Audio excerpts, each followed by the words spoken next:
Okay, everybody, let's talk about some signs of a good taper and signs of bad taper. Working for me, I've had some fantastic finishers and I've had some just nasty ones. I'm walking through, looking at this guy's work. Again, this is a good taper, but he has missed a few things. There's a small butt joint right here, and that butt joint, he's got it on sand day. So this is his final coat.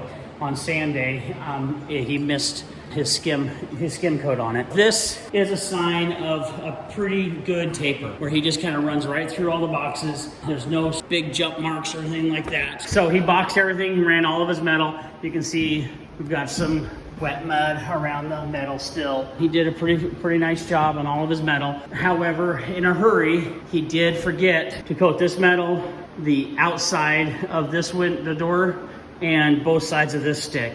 He also forgot to coat the top of this metal. Did not hit all the screws, the first or second coat.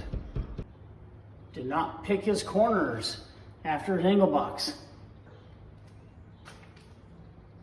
One thing that bothers me is tapers oftentimes won't do any tabbing. They won't tighten up any of these pipes in the shacks.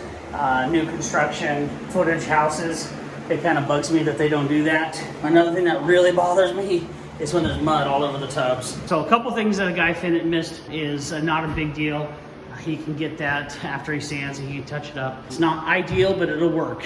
Some more signs of a good taper. You know, his corners are nice and clean. There's not a lot of mud on the floor, but there is a little bit.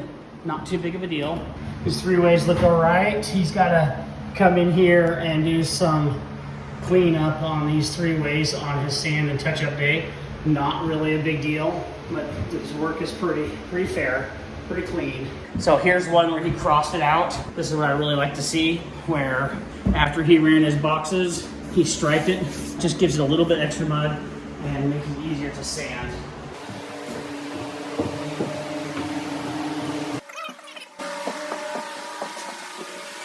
So you can kind of see a little bit of handwork done around that just to kind of finish up. I don't worry about these boxes. I don't worry too much about that. We clean them all out before we texture. Looks like he cleaned some of them out. Didn't use a 12 on this final coat. Smooth, clean corner metal. Clean inside three-way corner. All joking aside, this guy's a pretty decent taper. He just is not done yet. He'll come back in and I'll point out a few things for him and he'll spend some more time in here getting this job all tightened up. But kind of goes to show you a few things to look for and a few things I look for in a quality drywall finishing crew. Some things that might help you guys look for a nice quality drywall finishing crew.